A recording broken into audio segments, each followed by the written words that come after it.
Изге Коръән һәр заманнарда галимнәр өчен юл яктырта торган маяк булып хезмәт иткән. Шул ук вакытта илһам чыганагы да булган. 821 елда туган күренекле галим Сәбит бин Кураның гаиләсе ислам динендә булмаган. Әмма исламның яңа гыйлемнәр эзләргә, фәннәрне өйрәнергә индәве Сәбитнең күңеленә хуш килә, һәм ул мөселман була. Үз вакытына күрә ул бик яхшы белем алган.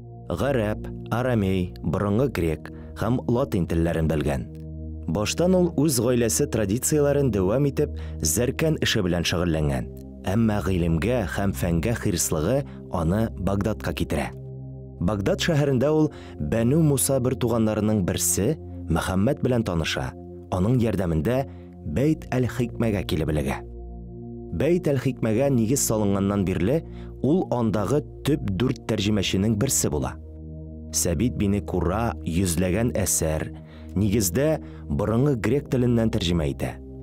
Әмма ул бары тик тәрҗемә эшләреннән генә канәгатьләнми. Мөхәммәд бин Муса белән берлектә ул математика һәм астрономия белән шөгыльләнә башлый. Тиздән ул үз чорыннан күпкә алга киткән тикшеренүләргә чума. Математика, астрономия, медицина өлкәсендә эшләп яңа ачышлар ясый. Геометриядә дә шактый эз калдыра. Ул геометрияны арифметикага җайлаштыра алган беренче кеше була.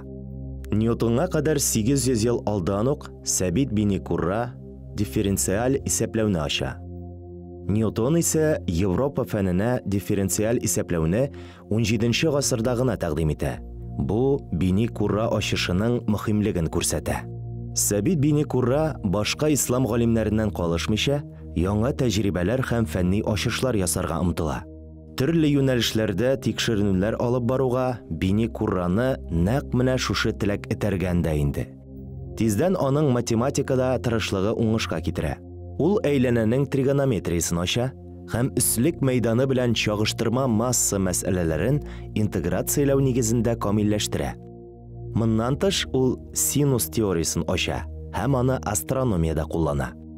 Аның математика һәм астрономиягә булган ныклы кызыксынуы алга табада тагын да зуррак уңышларга ирешергә мөмкинлек бирә. Кура геометрияның Европада таралышына йогынты ясаган галимнәрнең берсе була. Көнбатыштагы бер фикер иясе бин Кураның геометрия үсешенә керткән өлешен бәяләп, түбәндәге юлларны язып калдыра. Без мөселманнарга алгебраның геометрия белән бәйләнеше өчен бурычлы. Башлыча бу 900 елда әлеге дөньядан киткән Сәбит бин Кураның казанышы. Шәмсетдин Сами беренче төрки энциклопедиядә билгеләп үткәнчә, калькуляция ачышы да Сәбит бин Кураныкы. Ләкин Сәбит бин Кураны дөнья күләм галим буларак таныткан ачыш бөтенләй икенче.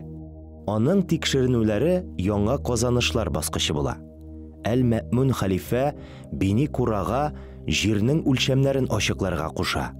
Галим планетаны 360 меридианга бүлә. 2 меридиан арасында дөрес исәп ясагач, ул җир шарының экваторын таба һәм җирнең радиусын төгәл исәпләп чыгара. Әгәр бүгенге көн саннары белән чагыштырсак, ул җибәргән ялгышлык 0,4 берәмлекне тәшкил итә.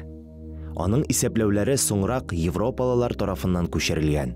Сәбит бин Кура ясаган ачышлар мөселман тикшеренүчеләренең уңышлы сәяхәтләренә ярдәм иткән.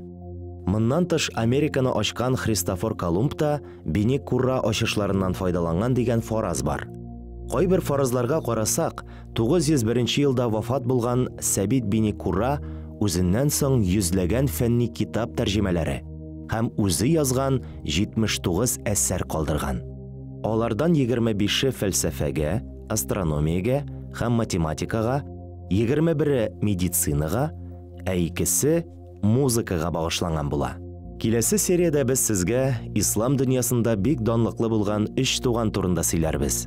Бәну Муса бер туганнары турында. Ислам мәдәниятының алтын гасыры тапшыруында Бәйт әл-Хикмәнең чишмә башында торган Муса бин Шакирның 3 улы тарихы турында карагыз.